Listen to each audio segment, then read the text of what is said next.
Lois Perry is a campaigner and director of CAR26. Lois, I guess, in a sense, this bill coming back today, as I say, the summer holes are over, the sun's shining. Been almost no pre-coverage of this debate at all. Well, there wouldn't be any pre-coverage, would there? Because the mainstream media are ushering in the whole net zero agenda. But the net zero agenda is not about net zero, and it's nothing to do with being green. It's about, as you correctly stated just now, a power grab, more state control, and having less and less jurisdiction over our lives. And don't forget, if everything's smart metered, which one of the bits in the legislation would account for, you won't be able to say no to a smart meter. And what does a smart meter mean? It means that your electricity, it means your life is remotely controlled in exactly the same way as a digital currency or whatever. You can have your, if you do a social media post, you can be switched off. You can have your hot water switched off remotely.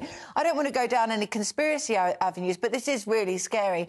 And the government using secondary legislation to actually bring in criminal offences. That means a minister can go into work one morning and make up an offence, no scrutiny of Parliament, no going through the House of Lords. It's like COVID. I think they got a bit power hungry during COVID. You're a campaigner. You've got an organisation. The very idea that a minister could go for secondary legislation to create criminal offences, it strikes me as being fundamentally unconstitutional. It's Orwellian. Against the way we do things. Is there not a network of people and organisations who could legally challenge this? Yeah, I do believe there is. And the thing is, can you believe, Nigel, that this has been brought in by a Conservative government? I mean, Conservative in name, anyway. I mean, imagine what Labour Party will do with this. They're communists. I'm not sure the Labour Party would be any different to this. That you could literally... But I think at the moment we've got a situation where the people think, oh, OK, the Tories are bad, but Labour would be worse. I think that's the only thing that the Tories have got in their favour at the moment. But, no, you're right, it could be legally challenged. But who's going to legally challenge it when all this ESG stuff is going on?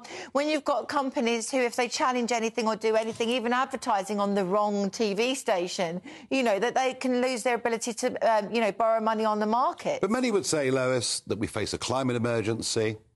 Many would say we don't. Well, no, but many would say that we would. OK. And thousands of scientists can be reeled out to say this, and that it's our responsibility, morally, to lead the world in this. That we do this first and others will follow.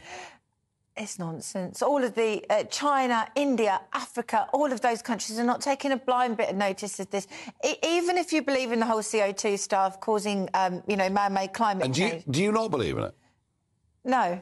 No, at all? No, I don't, because if you actually look throughout history, there's been periods where CO2 levels have been higher and the temperature has been lower, and also there's been periods in history where we've been much hotter than we are today, when there was no such thing as the Industrial Revolution. But that's my personal belief, which I'm entitled to. But more and more nowadays, you're not entitled to have any personal beliefs or personal opinions.